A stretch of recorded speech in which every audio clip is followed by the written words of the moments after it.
BNP থেকে বহিষ্কৃত নেতা কিশোরগঞ্জ ২ আসনের সাবেক এমপি মেজর অবসর আখতারুজ্জামান রঞ্জন জামায়াতে যোগদান। আলোকিত সমাচার ডেস্ক রিপোর্ট।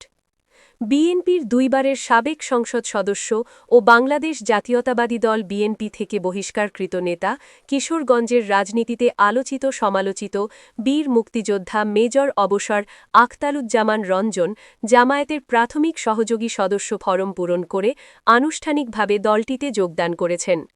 বাংলাদেশ জামায়াতে ইসলামীর আমির ডাক্তার শফিকুর রহমানের সঙ্গে সাক্ষাৎ করেছেন সাবেক এমপি ও বীর মুক্তিযোদ্ধা মেজর অবসর আখতারুজ্জামান রঞ্জন। শনিবার সকাল ৯টায় জামায়াতের কেন্দ্রীয় কার্যালয়ে এ সৌজন্য সাক্ষাৎ অনুষ্ঠিত হয়। সাক্ষাৎকালে জামায়াতের আমিরের উপস্থিতিতে মেজর অবসর আখতারুজ্জামান বাংলাদেশ জামায়াতে ইসলামীর নীতি ও আদর্শ, দেশপ্রেম এবং দেশের স্বাধীনতা ও সার্বভৌমত্ব রক্ষায় বাংলাদেশ জামায়াতে ইসলামীর অবিচল অবস্থানের প্রতি গভীর আস্থা ও সন্তোষ প্রকাশ করেন। এ সময় তিনি সংগঠনের প্রাথমিক সহযোগী সদস্য ফরম পূরণ করে আনুষ্ঠানিকভাবে বাংলাদেশ জামায়াতে ইসলামীতে যোগ দেন।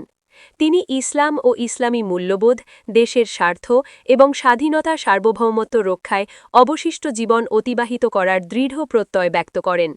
পাশাপাশি বাংলাদেশ জামায়াতে ইসলামীর নিয়ম নীতি আদর্শ, দলীয় শৃঙ্খলা ও অনুগত্যের প্রতি সর্বদা অনুগত থাকার অঙ্গীকার করেন। এ সময় ডাক্তার শফিকুর রহমান তাকে আন্তরিকভাবে আলিঙ্গন করেন এবং তার দীর্ঘ নেক হায়াত কামনা করেন। উল্লেখ্য, মেজর অবসর আখতারুজ্জামান বাংলাদেশের মহান মুক্তিযোদ্ধা, একজন বীর মুক্তিযোদ্ধা, প্রবীণ রাজনীতিবিদ এবং বিভিন্ন গণতান্ত্রিক আন্দোলনের অন্যতম নেতৃত্বদানকারী ব্যক্তিত্ব। স্বাধীনতার পর তিনি রাজনীতি ও সমাজ কল্যাণমূলক কর্মকাণ্ডে নিজেকে নিবেদিত রাখেন। তিনি বাংলাদেশ সেনাবাহিনীর একজন অবসরপ্রাপ্ত মেজর এবং বাংলাদেশ জাতীয়তাবাদী দল বিএনপি থেকে দুইবার কিশোরগঞ্জ ২ আসন থেকে জাতীয় সংসদ সদস্য নির্বাচিত হন। তিনি মুক্তিযোদ্ধাদের মর্যাদা ও ন্যায্য স্বীকৃতি আদায়ে আজও সক্রিয় ভূমিকা রেখে চলেছেন।